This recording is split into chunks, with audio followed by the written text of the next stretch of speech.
Good evening. ജനകീയ വാർത്താ മണിക്കൂറിലേക്ക് പ്രിയ പ്രേക്ഷകർക്ക് സ്വാഗതം.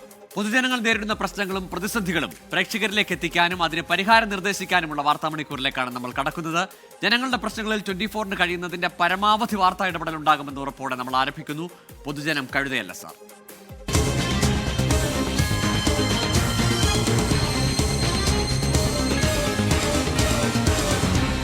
പൊതുജനം കഴുതയല്ല സാർ. നമ്മൾ ഇന്ന് ആദ്യം പോകുന്നത് കാസർഗോഡേക്കാണ്. ദേശീയപാതയ്ക്ക് സമീപം വീരമല കുന്നിലെ മണ്ണിടിച്ചിലിന് കാരണം മേഘ കൺസ്ട്രക്ഷൻ കമ്പനിയുടെ അശാസ്ത്രീയ മണ്ണെടുപ്പ്. അശാസ്ത്രീയമായി മണ്ണെടുക്കരുതെന്ന് ജില്ലാ ഭരണകൂടം നിർദ്ദേശം നൽകിയിട്ടും മേഘ കമ്പനിയും ദേശീയപാത അതോറിറ്റിയും അക്കാര്യം മുഖവിലക്കെടുത്തില്ലെന്നാണ് ജില്ലാ കളക്ടറുടെ പ്രാഥമിക അന്വേഷണ റിപ്പോർട്ടിൽ പറയുന്നത്. അപകടത്തിന്റെ പശ്ചാത്തലത്തിൽ പൊതുമരാമത്ത് മന്ത്രി PA മുഹമ്മദ് റിയാസ് ഉന്നതതല യോഗം വിളിച്ചു ചേർത്തു.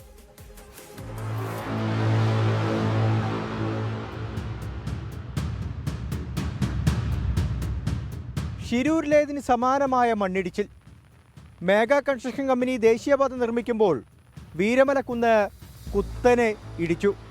ആ സമയത്തൊക്കെ തന്നെ ജാഗ്രതാ മുന്നറിയിപ്പുകൾ നൽകിയതാണ്. അപകട ഭീഷണിയുണ്ടെന്ന് കമ്പനിയെയും അറിയിച്ചതാണ്. ആരും ചെവിക്കൊണ്ടില്ല.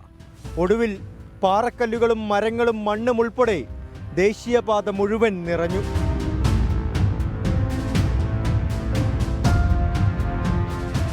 ദേശീയപാത 66-ലെ 3-ാം റീച്ചിൽപ്പെട്ട ഭാഗത്താണ് കഴിഞ്ഞ ദിവസം വീരമലക്കുന്ന് റോഡിലേക്ക് ഇടിഞ്ഞു വീണത്. പാറക്കല്ലുകളും മരങ്ങളും ഉൾപ്പെടെ ദേശീയപാതയിലേക്ക് പതിച്ചു. ഈ സമയം ബസ്സും കാറും ഇരുചക്ര വാഹനവും ഉൾപ്പെടെ റോഡിലുണ്ടായിരുന്നത് നിരവധി വാഹനങ്ങൾ.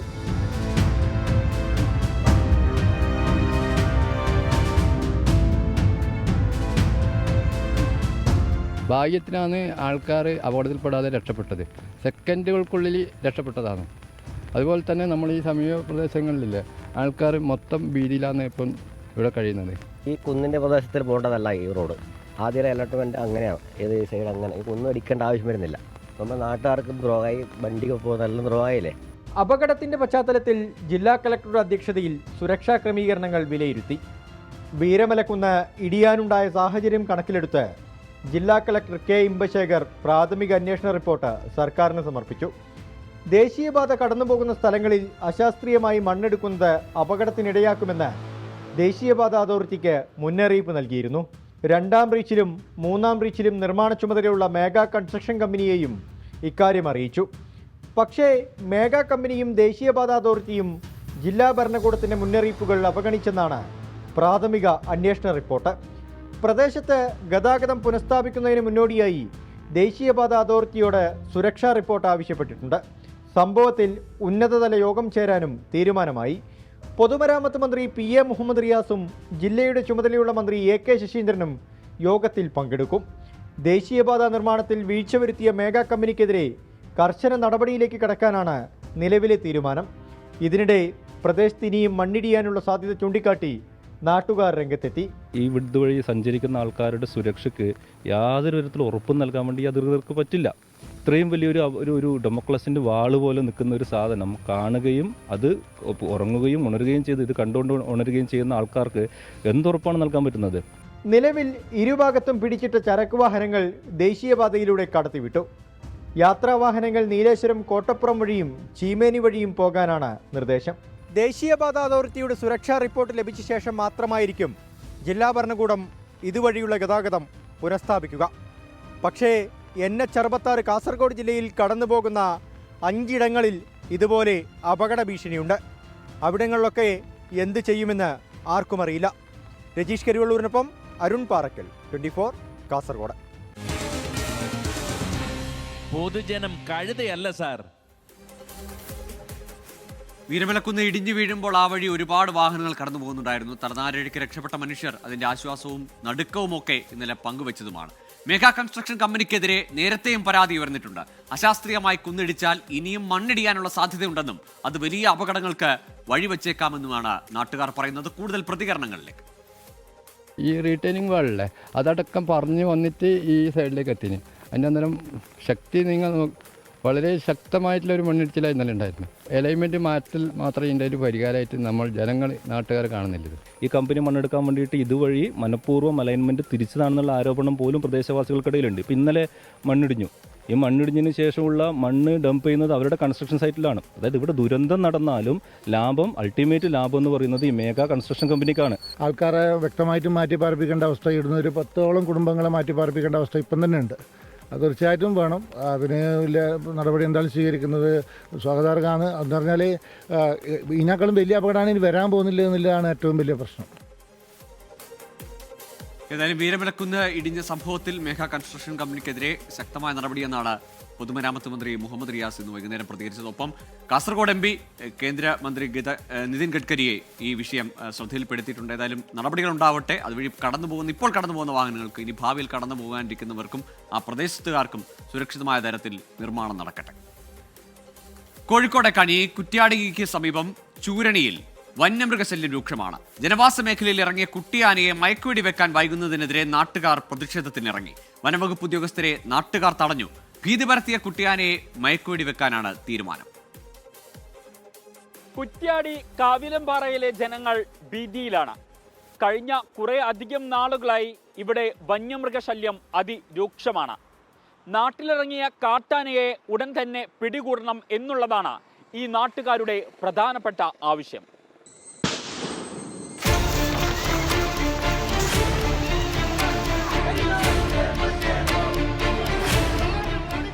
കഴിഞ്ഞ ദിവസമാണ് കാട്ടാന ആക്രമണത്തിൽ വീട്ടുമുറ്റത്ത് നിന്ന് 2 പേർക്ക് പരിക്കേറ്റത്. നാട്ടുകാരുടെ പ്രതിഷേധത്തെ തുടർന്ന് അന്ന് തന്നെ കാട്ടാനയെ മയക്കുവെടി വെച്ച് പിടികൂടാൻ മന്ത്രി നിർദ്ദേശിക്കുകയും ചെയ്തു.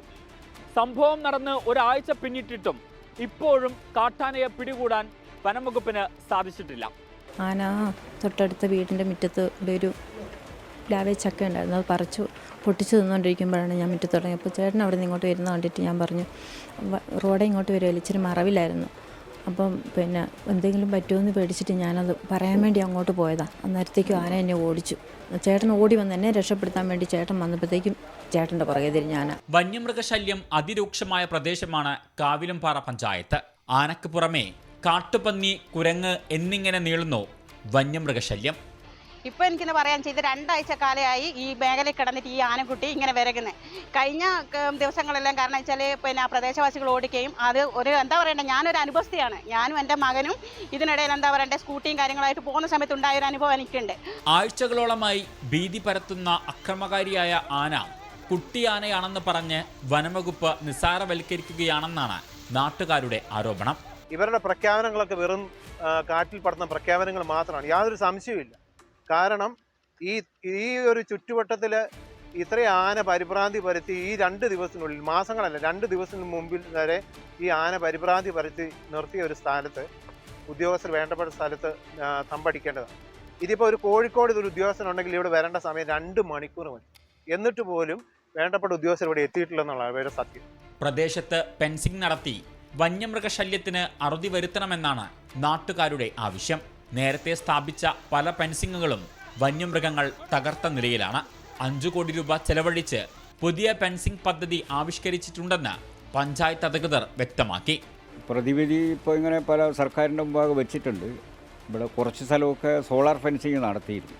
ഇവിടെ ഇപ്പോൾ ഒരു 5 കോടി രൂപ ചെലവിൽ നബാർഡ് എയ്ഡഡ് ആയിട്ടുള്ള ഒരു സോളാർ ഫെൻസിങ് വർക്ക് ഇപ്പോൾ ടെൻഡർ ചെയ്തിട്ടുണ്ട്.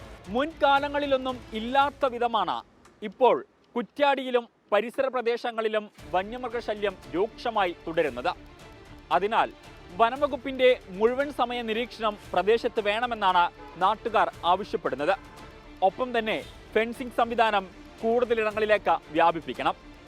കോഴിക്കോട് നിന്നും ഷഹദ് റഹ്മാൻ, 24. പൊതുജനം കഴുതയല്ല സാർ. ആന കുട്ടിയാണെന്ന് പറഞ്ഞ് ലഘൂകരിച്ച വനംവകുപ്പ് ഉദ്യോഗസ്ഥരെ അടക്കമാണ് ഇന്ന് ആ കുട്ടിയാന വട്ടം കറക്കി ഓടിച്ചത്. ഏതായാലും ഈ ഒരു കുട്ടിയാന മാത്രമല്ല, കാട്ടുപന്നിയും ഇവിടെ സ്ഥിരം ശല്യക്കാരാണ്. ചൂരിന് നിവാസികൾക്ക് ഇനിയും ഏറെയുണ്ട് പറയാൻ. ഇപ്പം ഞങ്ങൾക്ക് പ്രശ്നം എന്ന് വെച്ചാൽ ഇവിടെ പ്രതിഷേധം എന്ന് വെച്ചാൽ ഞങ്ങളുടെ കുട്ടികൾ, കുഞ്ഞു മക്കളില്ലേ സ്കൂളിൽ പോകുന്നതാണ്. ആ കുട്ടികൾക്ക് ഇപ്പം സ്കൂളിൽ പോകാൻ പറ്റാത്ത ഒരു സ്ഥിതിയായി. അങ്ങനെ പോയാൽ ഞങ്ങൾ എങ്ങനെയാണ് ജീവിക്കുക? ഇപ്പം ഈ 75 വയസ്സുള്ള ഒരു അമ്മയാണത്. ഇവരുടെ വീടിൻ്റെ മുറ്റത്താണ് കഴിഞ്ഞ ദിവസം പോയിട്ട് തെങ്ങും തൈ ഇതെല്ലാം പറിച്ചത്. എങ്ങനെയാണ് ഇവർ ജീവിക്കുക ഇവിടെ? ഞങ്ങൾ എന്ത് സുരക്ഷിതമാണുള്ളത്? പണിക്ക് പോകാനാകുന്നില്ല. രാവിലെ പണിക്ക് പോയാൽ ആന പിടിക്കുന്നു. ഇത് പല സ്ഥലങ്ങളിലും ഇപ്പോൾ ആന അവിടെ കണ്ടു ഇവിടെ കണ്ടു എന്നൊക്കെ പറഞ്ഞ ആൾക്കാർ ഇങ്ങനെ പറയുന്നുണ്ട്. അപ്പോൾ ഇപ്പോൾ ഈ കുട്ടിയാനെ ഈ പറഞ്ഞ പോലെ തന്നെ എന്തോ കൂട്ടം തെറ്റി വന്നതാണ്. അപ്പോൾ അത് മാറ്റുന്നതിന് വേണ്ടി ഫോറസ്റ്റ് ഡിപ്പാർട്ട്മെൻറ്റിനോട് ആവശ്യപ്പെട്ടിട്ടുണ്ട്. അവരതിൻ്റെ നടപടികൾ ത്വരിതപ്പെടുത്തും. വന്യമൃഗശാല രൂക്ഷമായിട്ടുള്ളൊരു പ്രദേശമാണ് ഇവിടെ. ആന, കുരങ്ങ്, പന്നി അതുപോലുള്ള മൃഗങ്ങളുടെ ശല്യം കാരണം ഇവിടെ കൃഷിക്കാർക്ക് യാതൊരുവിധ കൃഷികളും ചെയ്യാൻ വേണ്ടി കഴിയാത്തൊരു സ്ഥിതി ഇപ്പം നിലവിലുണ്ട് കുറേ വർഷങ്ങളായിട്ട്. ഒരു കൂട്ടം ആന 4-5 ആന വന്നിട്ട് ഈ വേലി നിലവിൽ ആദ്യം ഒരു സാധാ കെട്ടിയ വേലി ഉണ്ടായിരുന്നു, അത് ചവിട്ടി ഫെൻസിങ്ങിൻ്റെ പുറത്തിട്ടപ്പോൾ അത് മറിഞ്ഞു പോയി. എന്നിട്ട് അതിൻ്റെ അകത്ത് ഇറങ്ങി ഒരു 100 മൂട് കപ്പ ഉണ്ടായിരുന്നു. ആ കപ്പ മുഴുവനും കുറേ തെങ്ങും തൈ കവുങ്ങ് കുറേ വലിയ നഷ്ടം ഉണ്ടാക്കിയിട്ടാണ് പോയത്. ഏതായാലും ചുരൻ നിവാസികളെ ബുദ്ധിമുട്ടിക്കുന്ന കുട്ടിയാനെ വേഗത്തിൽ പിടികൂടട്ടെ, മയക്കുവെടി വെച്ച് അങ്ങനെ സുരക്ഷിതമായ ഒരിടത്തേക്ക്, നാട്ടുകാർക്ക് പ്രശ്നം ഉണ്ടാക്കാത്ത ഒരിടത്തേക്ക് അതിനെ മാറ്റട്ടെ. ഇനി നമ്മൾ തൃശ്ശൂരിലേക്കാണ്. മണ്ണുത്തി വടക്കഞ്ചേരി ദേശീയപാതയിൽ അമിതഭാരം കയറ്റി വന്ന ടോറസ് ലോറികൾ റോഡരികിൽ ഉപേക്ഷിച്ച് മുങ്ങി ഡ്രൈവർമാർ. മോട്ടോർ വാഹന വകുപ്പ് ഉദ്യോഗസ്ഥർ പരിശോധനയ്ക്കെത്തുന്നത് അറിഞ്ഞാണ് ഡ്രൈവർമാർ താക്കോൽ വാഹനത്തിലിട്ട് മുങ്ങിയത്. ജില്ലയിൽ മോട്ടോർ വാഹന വകുപ്പിന്റെ നീക്കങ്ങൾ നിരീക്ഷിക്കാൻ വാട്സാപ്പ് ഗ്രൂപ്പ് ആരംഭിച്ച് അങ്ങനെയും ഈ ഡ്രൈവർമാരും ലോറി ഉടമകളും പ്രവർത്തിക്കുന്നുണ്ടെന്നും വിവരമുണ്ട്.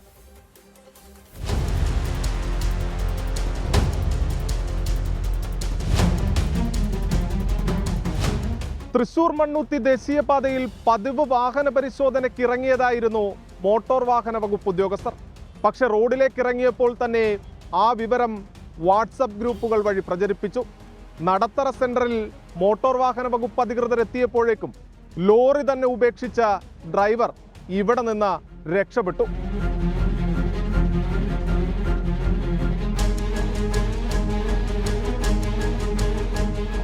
അമിതഭാരം കയറ്റി വന്ന 3 ലോറികളിലെ ഡ്രൈവർമാരാണ് മോട്ടോർ വാഹന വകുപ്പ് ഉദ്യോഗസ്ഥരുടെ പരിശോധന ഭയന്ന വാഹനം റോഡിൽ ഉപേക്ഷിച്ച് കടന്നു കളഞ്ഞത്. ദേശീയപാതയിൽ മണ്ണൂത്തിയിലേക്ക് പരിശോധനയ്ക്കായി മോട്ടോർ വാഹന അധികൃതർ ഇറങ്ങിയതേയുള്ളൂ. അതിനിടയിൽ ഡ്രൈവർമാർക്ക് സന്ദേശം ലഭിച്ചു. ഇതോടെ അമിതഭാരം കയറ്റി വന്ന ലോറി നടത്തറയിൽ ഉപേക്ഷിച്ചു. തൊട്ടു പിന്നാലെ വന്ന ലോറികളും ഉപേക്ഷിച്ച ഡ്രൈവർമാർ കടന്നു. പിന്നീട് ലോറികൾക്ക് പിഴ ഈടാക്കിയ ശേഷം പോലീസിന് കൈമാറുകയും ചെയ്തു. GST വകുപ്പും മൈനിങ് ആൻഡ് ജിയോളജി വകുപ്പും നടപടി തുടങ്ങി.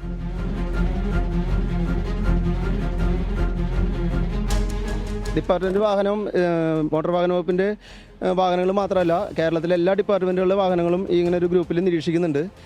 അതുമാത്രമല്ല, ഇവിടുത്തെ ടിപ്പറുകളുടെ എണ്ണം എടുത്ത് നോക്കി കഴിഞ്ഞാൽ ടിപ്പറിൻ്റെ എണ്ണത്തിനേക്കാൾ ഒരു 4 ഇരട്ടി ആളുകൾ വാട്സാപ്പ് ഗ്രൂപ്പിലുണ്ട്. അപ്പോൾ അവരെന്തിനാണ് ഇത്രയും പേര്? ടിപ്പറിൻ്റെ കാര്യം മാത്രമാണെങ്കിൽ ഇത്രയും ആളുകൾ ഈ ഗ്രൂപ്പിൽ ഉണ്ടാവേണ്ട കാര്യമല്ലോ. അപ്പോൾ ഈ ഗ്രൂപ്പിൽ മറ്റെന്തോ ലക്ഷ്യങ്ങളുണ്ടെന്ന് തോന്നുന്നു.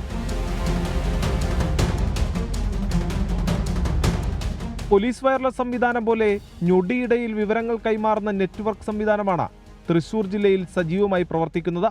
വാഹന പരിശോധനയ്ക്കായി മോട്ടോർ വാഹന വകുപ്പ്, പോലീസ്, എക്സൈസ് ഇവരിൽ ആര് തന്നെ നിരത്തിലിറങ്ങിയാലും ഞൊടിയിടയിൽ വാട്സാപ്പ് ഗ്രൂപ്പുകളിൽ മെസ്സേജ് എത്തും. ഇപ്പോൾ എന്നെ സംബന്ധിച്ച് ഞാൻ ഡിപ്പാർട്ട്മെൻറ്റ് വാഹനം മരത്താക്കര ഓഫീസിൽ നിന്ന് പുറത്തിറങ്ങുമ്പോഴത്തേനും ഇവർക്ക് വണ്ടികൾ ഒതുക്കിയിടുന്ന ഒരു സാഹചര്യമുണ്ട്.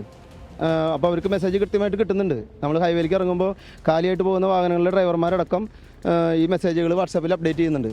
വാട്സപ്പ് ഗ്രൂപ്പുകൾ മൂലം പൊറുതിമുട്ടിയെങ്കിലും വരും ദിവസങ്ങളിലും വാഹന പരിശോധന ശക്തമാക്കാനാണ് മോട്ടോർ വാഹന വകുപ്പിന്റെ തീരുമാനം.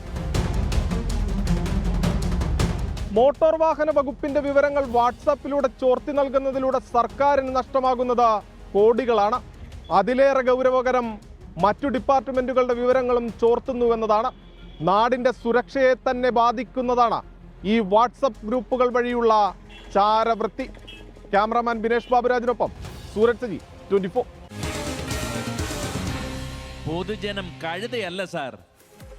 ഇപ്പോൾ വരുന്നൊരു വാർത്ത. ഇടുക്കി കരിമ്പനിൽ തെരുവുനായ ആക്രമണം, 4 പേർക്ക് കടിയേറ്റു. കടയിലും റോഡിലും നിന്നവർക്കാണ് കടിയേറ്റത്.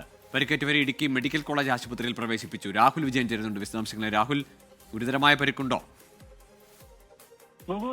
പലർക്കും സാരമായ പരിക്കുണ്ട് എന്നുള്ളതാണ് മനസ്സിലാക്കാൻ കഴിയുന്നത്. ഉച്ചയ്ക്ക് ശേഷമാണ് കരിമ്പൻ സിറ്റിയിൽ ഈ തെരുവുനായ ആക്രമണം ഉണ്ടാകുന്നത്. 500 മീറ്റർ ചുറ്റളവിൽ വിവിധ സ്ഥലങ്ങളിൽ വെച്ചാണ് ഈ 4 പേർക്ക് തെരുവുനായയുടെ കടിയേറ്റത് എന്നുള്ളതാണ് അറിയാൻ കഴിയുന്നത്. കരിമ്പൻ സ്വദേശികളായ റുഖിയ, ലിൻഡോ, അതുപോലെ തന്നെ തടിയമ്പാട് സ്വദേശി സൂരജ്, തോപ്രാംകുടി സ്വദേശി പ്രഭാകരൻ എന്നിവർക്കാണ് കടിയേറ്റത്. ഇവരുടെ കൈക്കും കാലിനും ഉൾപ്പെടെ കടിയേറ്റിട്ടുണ്ട്. ഈ തെരുവുനായ കഴിഞ്ഞ 2 ദിവസമായി ഇതിലെ അലഞ്ഞു തിരിഞ്ഞ് നടപ്പുണ്ടായിരുന്നു എന്നുള്ളതാണ് നാട്ടുകാർ പറയുന്നത്.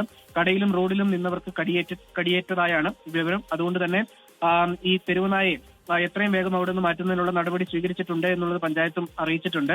അതിനപ്പുറത്തേക്ക് പരിക്കേറ്റവരെ ഇടുക്കി മെഡിക്കൽ കോളേജ് ആശുപത്രിയിൽ പ്രവേശിപ്പിച്ചിട്ടുണ്ട്. വാക്സിൻ ഉൾപ്പെടെയുള്ള നടപടികൾക്ക് ശേഷം ഇവരെ വിട്ടയക്കുകയാണ് ചെയ്യുക. ശരി, രാഹുൽ വിജയനാണ് വിശദാംശങ്ങൾ നൽകിയത്.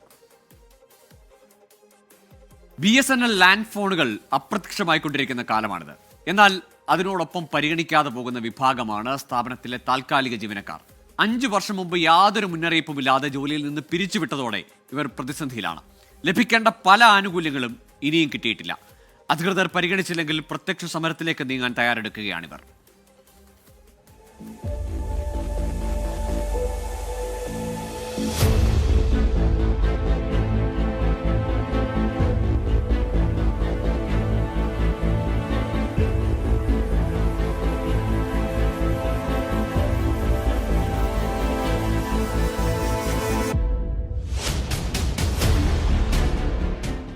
ഒരു കാലത്ത് BSNL സജീവമായിരുന്ന കാലഘട്ടത്തിൽ പോസ്റ്റ് നന്നാക്കാനും ലൈനും ഫോണും നന്നാക്കാനും വരുന്ന ജീവനക്കാരായിരുന്നു കാഷ്വൽ ലേബേഴ്സ്.